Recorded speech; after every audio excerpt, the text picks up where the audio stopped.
Comment créer un compte de prévention? Bonjour à tous, je suis Chris Tuttle, votre expert et votre coach en gestion financière. Mon but est de vous aider, vous qui avez des difficultés avec l'argent, à atteindre votre sérénité financière qui vous permettra de réaliser la vie de vos rêves. Avant toute chose les amis, si ce n'est pas encore fait, je vous invite à vous abonner à la chaîne en cliquant sur le bouton s'abonner et surtout à cliquer sur la cloche des notifications parce que si vous ne le faites pas malheureusement, YouTube risque de ne pas vous informer qu'une nouvelle vidéo a été publiée et vous risqueriez de passer à côté. Pour mettre en place votre épargne de précaution, beaucoup de professionnels et d'experts vous diront qu'il faut que vous puissiez mettre en place l'équivalent de 2 à 3 mois de votre salaire habituel de côté. Et qu'à partir d'un montant supérieur à 3 mois de salaire, ça devient inutile car vous perdriez de l'argent. Il vaut mieux justement diversifier votre épargne pour qu'elle puisse vous rapporter de l'argent. Cette analyse, elle n'est pas fausse en soi, elle est assez logique. Elle marche surtout quand on a de grands revenus. Mais est-ce que c'est une bonne situation? Est-ce que c'est une bonne démarche à adopter quand on n'est que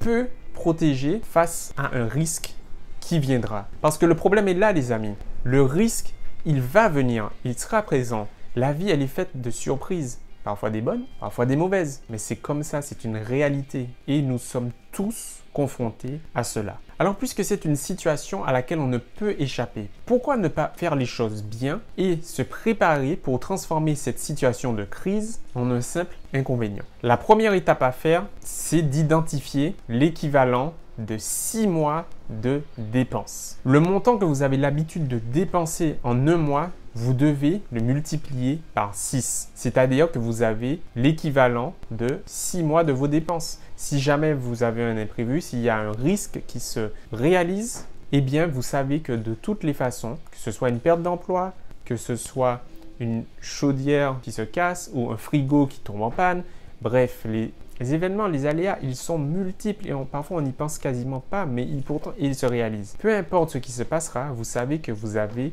l'équivalent de ces 6 mois pour rebondir et pour vous y préparer. Ça doit être la première chose que vous devez réaliser. D'ailleurs, il faut bien insister sur le fait que ce soit 6 mois, pas entre 3 ou 4, pas entre 4 ou 5, mais vraiment un montant, une période fixe et donc un montant fixe. Il ne s'agit pas de choses aléatoire parce que même si le risque, lui, intervient à n'importe quel moment, on fait les choses bien. Encore une fois, les amis, on se prépare de façon sérieuse et quand on est sérieux, on ne laisse pas de place au hasard. La deuxième chose à faire ensuite, c'est d'ouvrir un compte dans une autre banque. Vous avez votre banque habituelle, la banque sur laquelle vous percevez votre salaire et vous effectuez vos opérations habituelles, et vous ouvrez un compte dans une nouvelle banque et vous choisissez un livret A par exemple, un LDS, un LDD, bref, quelque chose qui vous rapporte une liquidité, pas des intérêts. Le but, c'est pas de regarder qu'est-ce qui est le plus intéressant en termes d'intérêt, en termes de gains, mais plutôt en termes de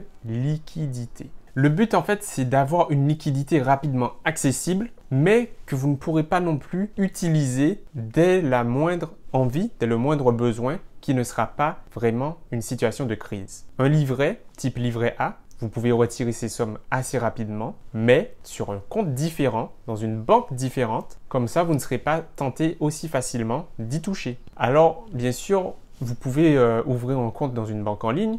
C'est tout à fait pratique puisque justement, vous n'aurez pas ces frais à payer. Il vous suffira simplement d'ouvrir ce compte, d'avoir une carte pour effectuer des retraits si vous en avez besoin. Et c'est tout. C'est quelque chose qui est assez facile à mettre en place et qui ne vous coûtera pas beaucoup plus. Et enfin, la troisième chose à faire, c'est qu'à chaque fois que vous avez un excédent d'argent ou une somme d'argent qui vous est perçue, que vous percevez de façon inattendue, ça peut être un cadeau pour votre anniversaire, de votre grand-mère, d'une tante ou d'un oncle, ça peut être une prime ou un crédit d'impôt ou autre. Toutes ces sommes que vous percevez et qui n'étaient pas prévues, qui sont justement supplémentaires, doivent être placées sur votre compte d'épargne de prévention. Parce que c'est votre priorité tout simplement. Et de toute façon, cette somme, vous n'en aviez pas plus besoin que ça, d'une part, et en plus, vous n'avez pas prévu de l'obtenir. Donc, elle n'était pas inclue dans votre budget. Alors, ça ne sert à rien de l'utiliser d'une façon moins importante que pour vous protéger. Alors, si vous êtes arrivé jusqu'à ce stade de la vidéo, les amis, vous avez bien compris que justement, l'épargne de prévention est quelque chose d'indispensable parce que le but est de vous protéger. Comme une assurance vous le ferait, l'assurance vous coûte de l'argent, mais le but c'est de vous protéger. Ce n'est pas fait pour vous rapporter de l'argent. Ce n'est pas un investissement que vous faites quand vous épargnez pour ce compte de prévention. Mais bien sûr, aujourd'hui, avec toutes ces informations que l'on trouve sur Internet, c'est assez facile de comprendre le schéma. Mais le mettre en place, c'est autre chose. Parce que justement, entre tous les conseils que l'on voit, que l'on entend, toutes les informations qui sont parfois pas toujours vraies, il est difficile de distinguer ce qui est utile ou pas et ce qui est surtout adapté à votre situation personnelle qui est unique. Et face à toutes ces conditions, tous ces impacts que cela peut avoir sur votre réussite financière, sur votre santé financière, sur votre bien-être personnel, il est fort possible que vous ayez du mal à trouver tout de suite la bonne méthode, la bonne solution qui vous convient. Et face à ces erreurs qui sont très probables, très envisageables, j'ai mis en place un questionnaire qui vous permet d'obtenir un bilan personnalisé.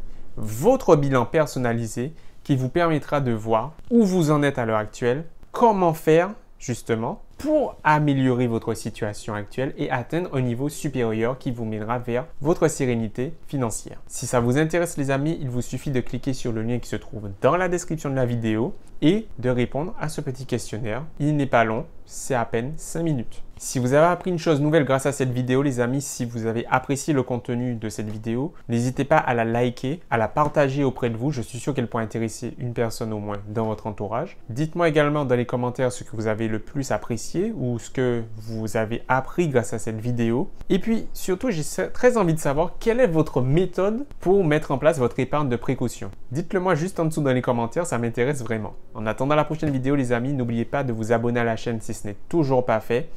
Moi, je vous dis à très vite et prenez soin de vous. Bye!